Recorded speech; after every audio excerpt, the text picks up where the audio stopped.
स्त्री, एक रहस्यमय कथा। स्त्री, गांव की सर्द रातें अजीब होती हैं। सन्नाटा इतना गहरा कि हवा का शोर भी गूंज बन जाता है। उस रात भी कुछ ऐसा ही था। सारा गांव नींद में डूबा था। सिर्फ पत्तों की खड़खड़ाहट और दूर किसी कुत्ते के भौंकने की आवाज सुनाई दे रही थी। लेकिन इस सन्नाटे के बीच एक घर के अंदर सविता जाग रही थी। उसकी आंखों में नींद नहीं थी, बल्कि चिंता की लहरें थी। सविता को कुछ दिनों से अजीब सी बेचैनी महसूस हो रही थी। उसका पति रामू अक्सर काम के सिलसिले में बाहर रहता था और वह अकेली घर की देखभाल करती थी। गांव के लोग कहते थे कि रात को गांव के आसपास एक स्त्री घूमती है। ये स्त्री रात में किसी भी घर के बाहर खड़ी होकर पुकारती है, ओ सविता। और जो भी इस आवाज का जवाब दे देता वह कभी वापस नहीं लौटता। शुरुआत में सविता ने इन बातों को अफवाह मानकर नजरअंदाज किया, लेकिन धीरे धीरे उसे लगने लगा कि कुछ तो सच्चाई है। गांव में एक दो लोगों के अचानक गायब हो जाने की खबरें बढ़ती जा रही थीं। उस रात भी सविता ने दरवाजा बंद किया और हर कोने में दिए जलाए। गांव के बड़े बुजुर्गों का कहना था कि दियों की रोशनी से स्त्री दूर रहती है। रात के करीब 12 बज रहे थे। सविता की आंखें भारी हो रही थीं। तभी अचानक उसे एक आवाज सुनाई दी, ओ सविता। आवाज इतनी कोमल और मधुर थी कि सविता का दिल भी धड़कने लगा। उसे लगा कि शायद यह उसका वहम है। वह चुपचाप बैठी रही, सांसें थामकर। लेकिन कुछ ही क्षणों बाद फिर से वही आवाज सुनाई दी, ओ सविता। अब की बार आवाज कुछ पास से आ रही थी। सविता का दिल जोर जोर से धड़कने लगा। उसने अपने चारों ओर नजर दौड़ाए। दिए अभी भी जल रहे थे, लेकिन बाहर की आवाज उसे बेचैन कर रही थी। आवाज अब और पास आ रही थी, जैसे वह दरवाजे के बिल्कुल पास खड़ी हो। सविता ने दरवाजे के पीछे छुपकर चुपचाप खड़े रहने का फैसला किया। उसकी आंखों में डर के आंसू थे, लेकिन वह जानती थी कि अगर उसने कोई आवाज निकाली या दरवाजा खोला तो शायद वही उसकी आखिरी गलती साबित हो सकती थी। ओ सविता। आवाज अब दरवाजे के एकदम पास से आ रही थी। सविता का पूरा शरीर कांप रहा था, लेकिन उसने हिम्मत नहीं हारी। अचानक दरवाजे पर हल्की सी खटखटाहट हुई। सविता ने अपने होंठ काट लिए ताकि वह कोई आवाज ना निकाल सके। कुछ पल बीते और फिर सन्नाटा छा गया। सविता ने अपनी सांसें छोड़ी, लेकिन तभी दरवाजे के पास से एक धीमी सी हंसी सुनाई दी। हंसी इतनी भयानक और सर्द थी कि सविता का पूरा शरीर जैसे जम गया हो। उसने महसूस किया कि दरवाजे के नीचे से ठंडी हवा का एक झोंका अंदर आ रहा है। उसके पैरों के पास एक हल्की सी परछाई दिखाई दी। वह स्त्री थी। सविता ने अपनी आंखें बंद कर लीं और मन ही मन भगवान का नाम लेने लगी। उसकी माँ ने बचपन में उसे सिखाया था कि जब भी डर का सामना हो तो भगवान पर भरोसा रखना चाहिए। अचानक दिए की लौ कुछ तेज हो गई और उसी पल दरवाजे के पास से वह परछाई गायब हो गई। सविता ने धीरे धीरे अपनी आंखें खोलीं। बाहर फिर से सन्नाटा था। सविता ने लंबी सांस ली। उसे समझ में आ गया था कि आज उसकी हिम्मत ने उसे बचा लिया था। लेकिन वह जानती थी कि यह खतरनाक रातें यही खत्म नहीं होंगी। अगले कुछ दिनों तक वह हर रात जागती रही, लेकिन स्त्री फिर कभी उसके घर के पास नहीं आई। गांव के और भी लोग जागरूक हो गए थे और वे भी हर रात अपने घरों में दिए जलाने लगे। धीरे धीरे गांव में स्त्री की कहानियां कम होने लगीं। लोग अब भी मानते थे कि वह एक रहस्यमय आत्मा है जो किसी कारणवश इस दुनिया में फंसी हुई है। कुछ लोग मानते थे कि वह किसी पुराने अभिशाप का शिकार है, तो कुछ कहते थे कि वह अपने खोए हुए प्यार को ढूंढ रही है। जो भी हो, स्त्री की कहानियां अब गांव में सिर्फ दादी नानी की कहानियां बनकर रह गईं। लेकिन सविता अब भी उस रात को नहीं भूल पाई। उसकी जिंदगी बदल गई थी। उसने सीखा कि डर का सामना कैसे किया जाए और कैसे मुश्किल हालातों में खुद को संभाला जाए। गांव के लोग उसे अब और भी सम्मान की नजर से देखते थे, क्योंकि उसने उस रात न केवल खुद को बल्कि अपने पूरे गांव को भी बचाया था। साल बीतते गए और सविता की उम्र ढलने लगी, लेकिन स्त्री की कहानी गांव की पुरानी हवाओं में अब भी जिंदा थी। नई पीढ़ी के बच्चे इसे सुनकर डरते और बड़े बुजुर्ग इसे याद करके सिर हिलाते।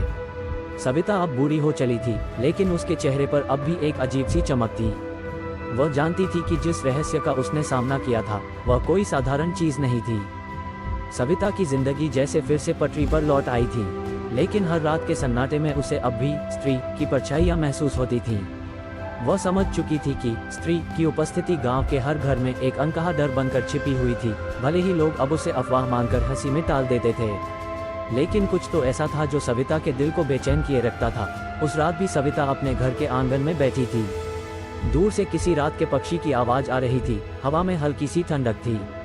गांव के लोग अभी सो चुके थे और वातावरण में वही सन्नाटा था जिसे सविता ने अब पहचान लिया था। वह दियों की रोशनी में अपनी कढ़ाई का काम कर रही थी कि अचानक से उसकी नज़र सामने वाले जंगल पर पड़ी। पेड़ों के बीच कोई हलचल हुई, जैसे कोई परछाई वहां से गुजरी हो। सविता की धड़कन तेज हो गई। उसने महसूस किया कि कुछ तो अजीब है। वह जानती थी कि इस रात को कुछ और होने वाला है। उसने घर के अंदर जाकर जल्दी से सारे दरवाजे बंद कर दिए, लेकिन बाहर जाने वाली खिड़की खुली रह गई थी। वह तेजी से उसे बंद करने जा रही थी कि तभी एक ठंडी हवा का झोंका आया और खिड़की की परछाई में उसे फिर से वही स्त्री दिखाई दी। इस बार वह स्त्री बाहर खड़ी नहीं थी, वह खिड़की के अंदर झांक रही थी। उसकी आंखें चमक रही थीं और चेहरा एकदम सफेद था। सविता का दिल थम सा गया। स्त्री ने उसकी ओर देखते हुए धीरे से कहा, मुझे अंदर आने दो।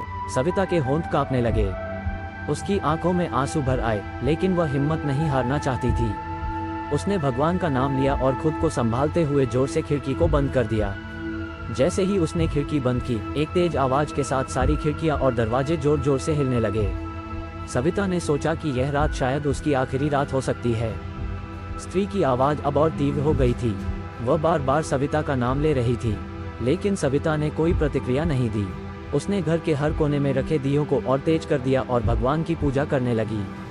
स्त्री की आवाज धीरे धीरे कम होती गई और अंत में वह एकदम गायब हो गई।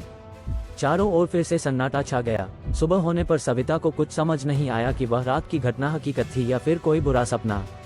लेकिन एक बात तय थी, उसने फिर से स्त्री का सामना किया था। वह इस बात को किसी से साझा नहीं करना चाहती थी, क्योंकि वह जानती थी कि गांव के लोग इसे अंधविश्वास समझेंगे। लेकिन उसके दिल में एक सवाल जरूर था, आखिर यह स्त्री कौन थी और क्यों वह बार बार सविता को ही पुकारती थी। अगले कुछ दिनों तक सविता ने अपने आप को समझाने की कोशिश की कि शायद ये सब उसकी कल्पना थी। लेकिन गांव में अब फिर से कुछ अजीब घटनाएं घटने लगी थीं। लोगों के जानवर गायब हो रहे थे और कुछ लोगों ने भी रात को किसी रहस्यमय स्त्री को देखने का दावा किया था। सविता अब और नहीं छिप सकती थी। उसे पता चल गया था कि स्त्री की कहानी खत्म नहीं हुई है। वह अब भी यहाँ थी और शायद अब पहले से ज्यादा खतरनाक। सविता ने गांव के कुछ बुजुर्गों से इस बारे में बात की। वे सभी यह मानते थे कि गांव में कोई बुरी शक्ति है जो बार बार लौट आती है। एक बुजुर्ग महिला ने उसे एक पुरानी कहानी सुनाई। वह कहने लगी, ये स्त्री कोई साधारण आत्मा नहीं है। सालों पहले ये गांव में एक गरीब लड़की थी जिसका नाम चंपा था। उसे गांव के ही कुछ लोगों ने धोखा दिया और एक पहाड़ी के पास छोड़ दिया था, जहां उसकी दर्दनाक मौत हो गई थी। कहते हैं कि उसकी आत्मा अब तक न्याय की तलाश में भटक रही है।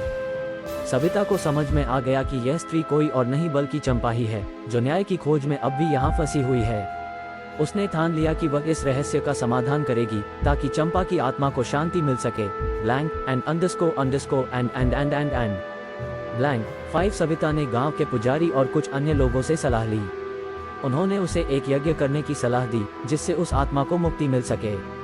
पूरे गांव ने मिलकर इस यज्ञ की तैयारी शुरू की।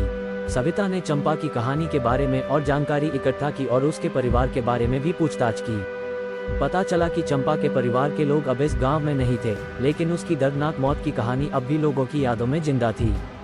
अंततः यज्ञ की रात आ गई।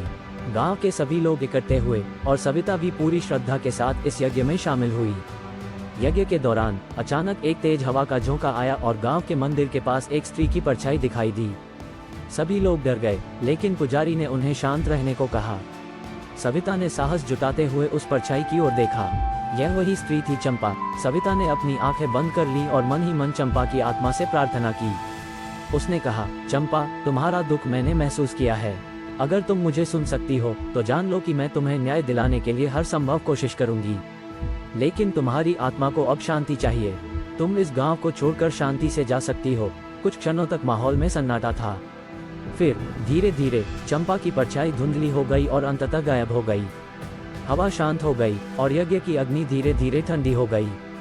उस रात के बाद से गांव में फिर कभी स्त्री की कोई खबर नहीं आई।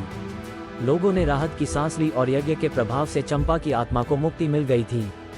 सविता को भी अब शांति महसूस हो रही थी। उसने अपना कर्तव्य निभा लिया था और चंपा की आत्मा को वह शांति दिला दी थी जिसकी उसे सदियों से तलाश थी। गांव में अब सब कुछ सामान्य हो गया था और सविता की जिंदगी भी अपनी पुरानी रूटीन पर लौट आई थी। लेकिन उसके दिल में अब भी एक सुकून था कि उसने एक भूली हुई आत्मा को उसका खोया हुआ न्याय और शांति दिलाई।